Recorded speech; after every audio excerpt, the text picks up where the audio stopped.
ಅಮೂಲ್ ವ್ಯಾಧಿ ಪ್ರಾಬ್ಲಮ್ ಆಗಿತ್ತು. ಪೈಲ್ಸ್ ಎಂಬುದಾಗಿ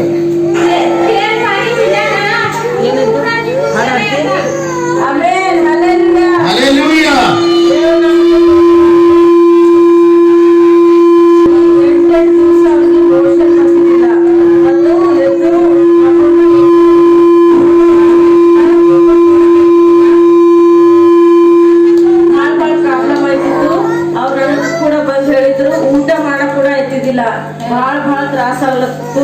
ಅವರು ಈ ಸಭೆಗೆ ಒಂದು ಕಂಟಿನ್ಯೂ ಶುಕ್ರವಾರ ಸಂಡೇ ಒಂದು 4-5 ವಾರ ಬಂದಿದ್ದಾರೆ. ಅವರು ಸಂಪೂರ್ಣ ಬಿಡುಗಡೆ ಆಗಿದೆ ಎಂಬುದಾಗಿ ಹೇಳ್ತಾ ಇದ್ದಾರೆ. ಅವರು ಊಟನೇ ಮಾಡ್ತಿದ್ದಾರೆ, ಇವಾಗ 2 ರೊಟ್ಟಿ ಊಟ ಮಾಡ್ತಾ ಇದ್ದಾರೆ ಅಂತ ಹೇಳ್ತಾ ಇದ್ದಾರೆ.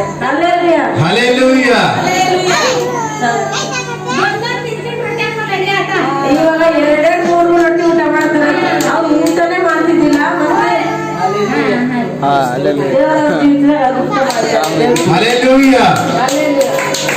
ನೋಡಿ, ಇವರು ಎಕ್ಕಂಬದವರಿದ್ದಾರೆ. ಇವರು ಪಟೇಲ್ ಕುಟುಂಬದಲ್ಲಿರೋರು. ಇವರೊಂದು 3-4 ತಿಂಗಳಿಂದ ನಮ್ಮ ಚರ್ಚಿಗೆ ಅವರು ಸುಮಾರು ಒಂದು 4 ತಿಂಗಳಿಂದ 5 ತಿಂಗಳಿಂದ ನಮ್ಮ ಸಭೆಗೆ ಬರ್ತಾ ಇದ್ದಾರೆ. ಅವ್ರ ಕುಟುಂಬದಲ್ಲಿ ಒಂದು ಸಮಸ್ಯೆ ಆಗ್ಬಿಟ್ಟು ಅವ್ರ ಮಗಳಿಗೆ ಬೋರಳ ಕೊಟ್ಟಿದ್ದಾರೆ. ಅವ್ರ ಮಗಳದ ಅತ್ತಿ ಅಲ್ಲ, ಅವ್ರ ಮಗಳ ಅತ್ತಿಗೆ ಪೈಲ್ಸ್ ಆಗಿದೆ. ಅವ್ರು ಸುಮಾರು ಸರ್ತಿ ಹಾಸ್ಪಿಟಲ್ ತೋರಿಸ್ಕೊಂಡಿದ್ದಾರೆ ಮತ್ತು ಗಿಡಮೂಲಿಕೆಗಳನ್ನ ತಗೊಂಡಿದ್ದಾರೆ ಮತ್ತು ಅನೇಕ ಕಡೆ ಅವರು ಹೋಗಿದ್ದಾರೆ. ಆಮೇಲೆ ಇವ್ರು ಏನ್ ಮಾಡಿದ್ದಾರೆ ಅಂತಂದ್ರೆ, ಅವ್ರ ಮಗಳ ಮನೇಲಿ ಇದ್ದಾರೆ. ಇವಾಗ ಸ್ವಲ್ಪ ಎಕ್ಕಂಬದಲ್ಲಿ ಪ್ರಾಬ್ಲಮ್ ಆಗಿರೋದ್ರಿಂದ 1-2-3 ತಿಂಗಳು ಇಲ್ಲಿ ಬಂದ್ಬಿಟ್ಟು ಮಗಳ ಮನೇಲಿ ಇದ್ದಾರೆ. ಇವರು ಪ್ರತಿ ಶುಕ್ರವಾರ ಸಂಡೇ ನಮ್ಮ ಚರ್ಚಿಗೆ ಬರ್ತಾರೆ. ಬಂದಿರುವಂತ ಸಮಯದಲ್ಲಿ ಆ ಅಮ್ಮ ಕೇಳಿದಾಳೆ, ನೀವು ಎಲ್ಲಿ ಹೋಗ್ಲತ್ತೀರಿ ಅಂತಂದ್ಬಿಟ್ಟು. ಅವಾಗ ಇವ್ರು ಹೇಳಿದ್ದಾರೆ, ನಾವು ಚರ್ಚಿಗೆ ಹೋಗ್ಲತ್ತೀರಿ ಎಂಬುದಾಗಿ.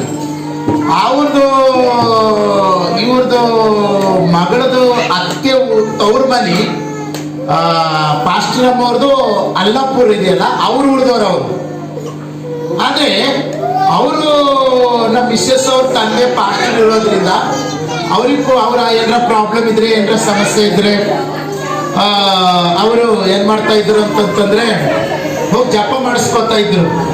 ಆದ್ರೆ ಅವರು ನಮ್ಮ ಚರ್ಚಿಗೆ ಒಂದು 3 ಸಂಡೇನ 2 ಸಂಡೇನ ಬಂದಿದ್ದಾರೆ. ಒಂದು 2 ಸಂಡೇ 3 ಶುಕ್ರವಾರ ಬಂದಿದ್ದಾರೆ. ಹಲ್ಲೆಲೂಯಾ. ಅವ್ರ ಹೆಸರು ಸುಶೀಲಮ್ಮ ಅಂತಂದ್ಬಿಟ್ಟು. ಅವ್ರು ಯಾಕೆ ಬಂದಿಲ್ಲ ಕೇಳಿ ಸರ್. ಅವರು ಎಲ್ಲೋ ಹೋಗಿರೋದ್ರಿಂದ ಇವ್ರು ಸಾಕ್ಷಿ ಹೇಳ್ತಾ ಇದ್ದಾರೆ. ಅವರು ಫಸ್ಟ್ ಬಂದಾಗ ಅವ್ರು ನನಗೆ ಹೇಳಿದ್ದಾರೆ ಏನಂತಂದ್ರೆ, ಸರ್ ನನಗೆ ಮೂಲವ್ಯಾಧಿ ಇದೆ ಮತ್ತು ಪೈಲ್ಸ್ ಇದೆ, ನಾನು ಹಾಸ್ಪಿಟಲ್ ತೋರಿಸ್ಕೊಂಡಿದ್ದೀನಿ, ಗಿಡಮೂಲಿಕೆ ತಗೊಂಡಿದ್ದೀನಿ, ಎಲ್ಲ ಕಡೆ ಹೋಗಿದ್ದೀನಿ, ನನಗೆ ಕಮ್ಮಿ ಆಗಿಲ್ಲ ಅನ್ನೋದಾಗಿ ಹೇಳಿದ್ರು. ಅವಾಗ ನಾನೇನ್ ಮಾಡಿದೆ ಅಂತಂದ್ರೆ, ಈ ನೀರಿನ ಬಾಟಲ್ ಮತ್ತೆ ಎಣ್ಣೆ ಬಾಟಲ್ ಬಗ್ಗೆ ಅವ್ರ ಜೊತೆ ಮಾತಾಡಿದೆ. ನಾನು ಇದು ತಗೊಂಡು ಪ್ರತಿ ದಿವಸ ಕುಡಿಲಿ, ದೇವರಿಗೆ ನಿಮ್ಗೆ ಚಲೋ ಮಾಡ್ತಾನೆ ಎಂಬುದಾಗಿ. ಹಲ್ಲೆಲೂಯಾ. ನಿಜವಾಗ್ಲೂ ಮೂಲವಾದಿ ಮತ್ತು ಪೈಲ್ಸ್ ಇರೋರಿಗೆ ಅದ್ರ ಹಿಂಸೆ, ಅದ್ರ ನೋವು ಮಾತ್ರ ಅರ್ಥ ಆಯ್ತದೆ. ಅವ್ರಿಗೆ ಬೇರೆಯವರಿಗೆ ಅರ್ಥ ಆಗಲ್ಲ. ಅದು ತುಂಬಾ ತಕಲೀಫ್ ಕೊಡ್ತದೆ. ನಿಜವಾಗ್ಲೂ ಸರಿಯಾಗಿ ಅವರಿಗೆ ಮೋಷನ್ ಆಗೋದಿಲ್ಲ, ಅವ್ರಿಗೆ ಸರಿಯಾಗಿ ಊಟ ಜೀರ್ಣ ಆಗಲ್ಲ, ಸರಿಯಾಗಿ ಹಸಿವೆ ಆಗಲ್ಲ, ಅವ್ರಿಗೆ ತುಂಬಾ ಸಮಸ್ಯೆ ಆಗ್ತಾ ಇರ್ತದೆ.